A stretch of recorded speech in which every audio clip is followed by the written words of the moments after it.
Hello and welcome to my YouTube channel, The Accounting Educator. I'm Safir Ahmed, a senior lecturer in accounting and finance in a UK university. I also work with ACCA as an early career ambassador. This is the second video in relation to these questions. So in the first video, I'm sure you must have watched by now. If not, please make sure you watch that video as well. So in that video, I have covered how to prepare statement of comprehensive income, a step-by-step approach in a given situation. And in this video, I will be covering how to prepare a statement of financial position in a given situation. So this video is relevant if you are an accounting and finance student and you are studying statement of financial position, also known as balance sheet.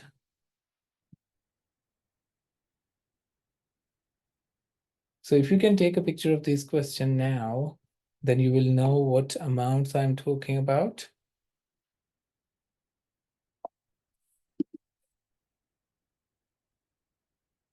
Please also take picture of the further information, which we will have to take into consideration while preparing statement of financial position.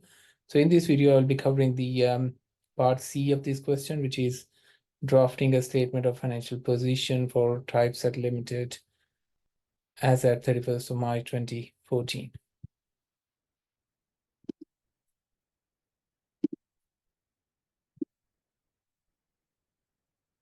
Now, you need to use a step-by-step approach again.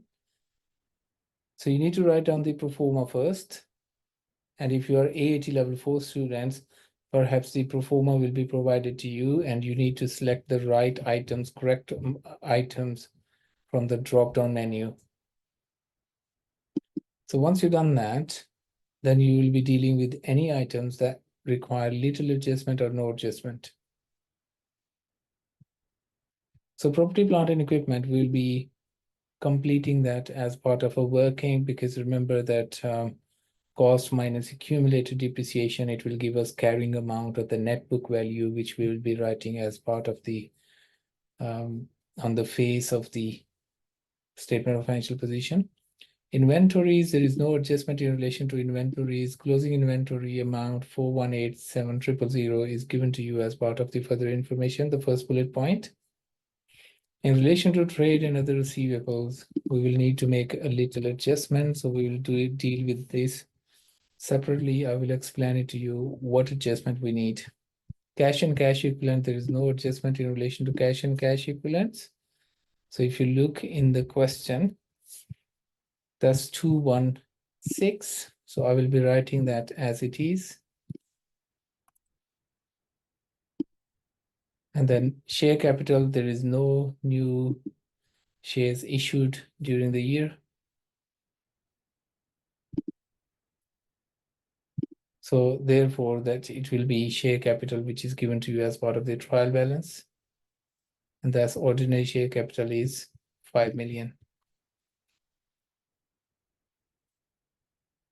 We also been given share premium amount, okay, which is 1.2 million. Revaluation surplus is the same revaluation surplus which we already calculated when we prepared the statement of comprehensive income. So remember the revalued amount of land minus cost of land.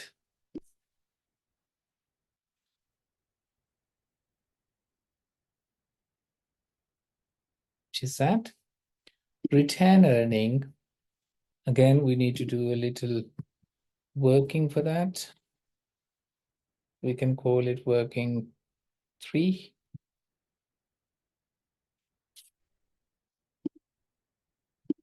Okay, non-current liabilities is given to you as part of the question. And the non-current liabilities, you can see, is there any non-current liabilities? Let's have a look.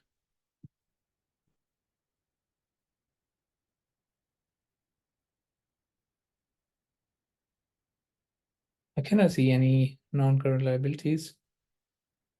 Otherwise, normally you have long-term loan, etc.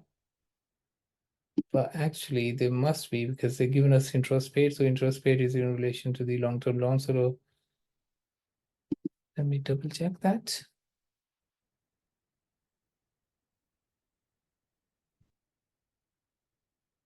Yes, which is the last item in the trial balance, which is 1450.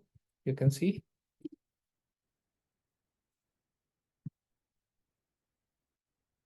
So this is non-current loan, which is 1450. And current liabilities, trade payables. We need to do this in working as well. So which we can call it as working 4. Tax payable is straightforward. This is the tax in relation to this year as part of the working, which is 493.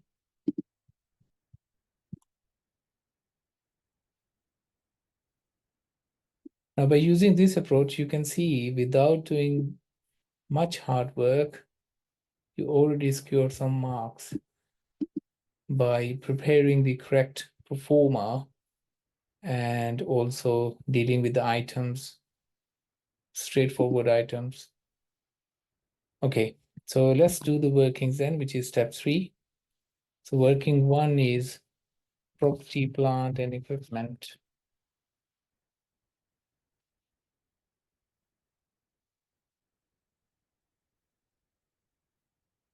So again, we have 3 zeros at the top, and we have land at cost, which is 2075. And then we have building at cost, which is 2077.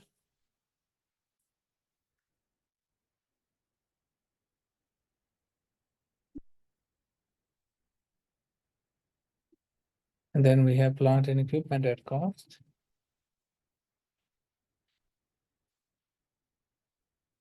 So this will be the total cost of the property, plant, and equipment. So that's 3935.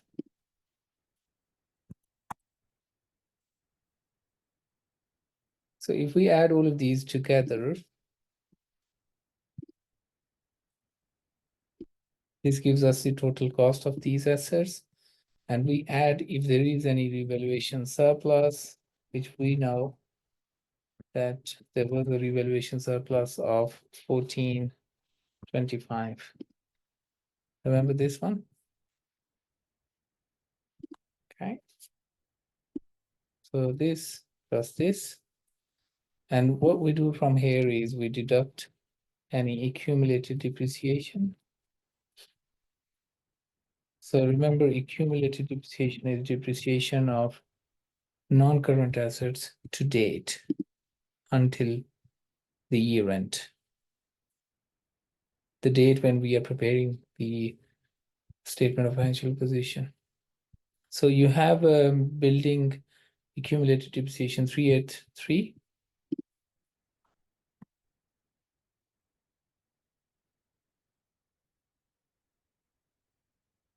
Year 3. And then you have accumulated depreciation in relation to plant and equipment as well.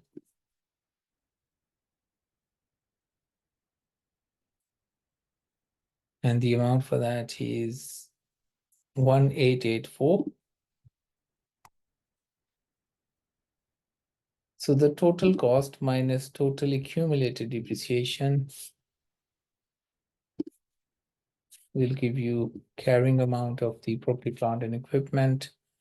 In other words, net book value of the property, plant, and equipment. So that's your working 1. Let's do working 2. So working 2 is trade and other receivables.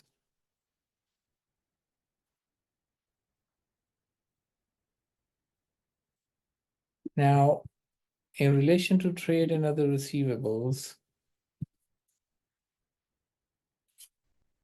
You start with the as per trial balance, which is given to us in the trial balance. So that's given to you 3100. And what you do from here, you deduct allowance for receivables or allowance for doubtful receivables.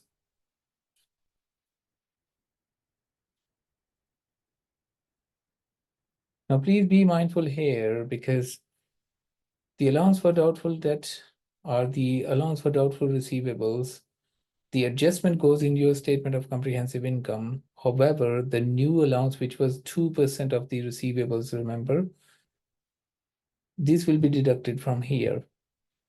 So what's that amount, which is 2% of this? And that gives us the trade and other receivables amount for our statement of financial position. To write it here. There we go. So that's your working 2. Now let's carry on with working 3. And the working 3 is retained earnings. Now you always start with the opening. You always start with the opening retained earnings. And what do we mean by opening retained earnings? Opening retained earnings, which is provided to you as part of the trial balance. So you can see in the trial balance retained earning at 1st of April 2013, which is your opening retained earning, which is 1953. 1953.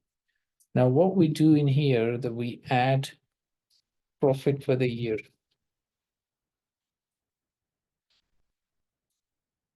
Now this is the same profit what we calculated as part of our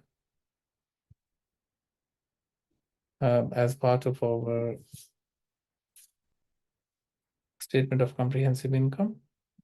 Let me show you the one I'm talking about. So this profit for the year, which was 1859. So it's the same profit you add. So now you need to be careful because some students include total comprehensive income for the year. You never include that because this is part of your revaluation surplus as well. And we recorded this 1425 as part of revaluation surplus under equity. So what you add in your retained earning, you always add profit for the year, not total comprehensive for income for the year. So this is basically 1859. And what you deduct from here is any dividends paid. So if you look at the further information, and if you look at the not lost, which one is that? Oh, actually not in further information. This is given to you as part of your trial balance. So dividend paid is 250. And this 250 you'll be deducting from here. So this gives you the retained earning value, 3562, which is this. Okay, and then now we can complete our working 4, which is trade and other payables. So again, as per trial balance, which is given to us, of course, 1763.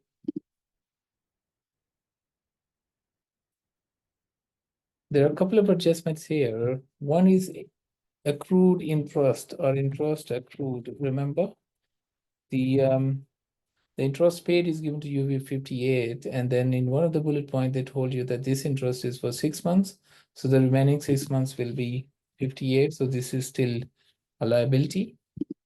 And in addition to that, Remember the wrong period purchases, credit purchases. So double entry for credit purchases is purchases debit and trade payables credit. So which means that we have recorded it here, but remember that's related to next year. So therefore, we will need to deduct it from the trade payables because this is not a liability in relation to this year, rather it is for the next year.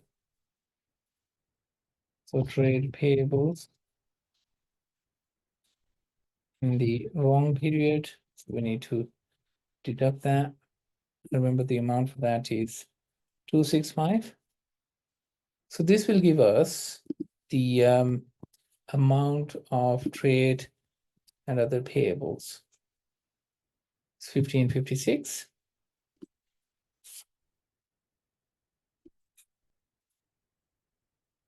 Yeah, so this is the step 3 we completed. So now we need to complete the final step, which is we need to complete the statement basically. So total of the current assets is this, and total of the property, plant, and equipment. So if you add these two together, this gives us total assets. And this amount will be total equity.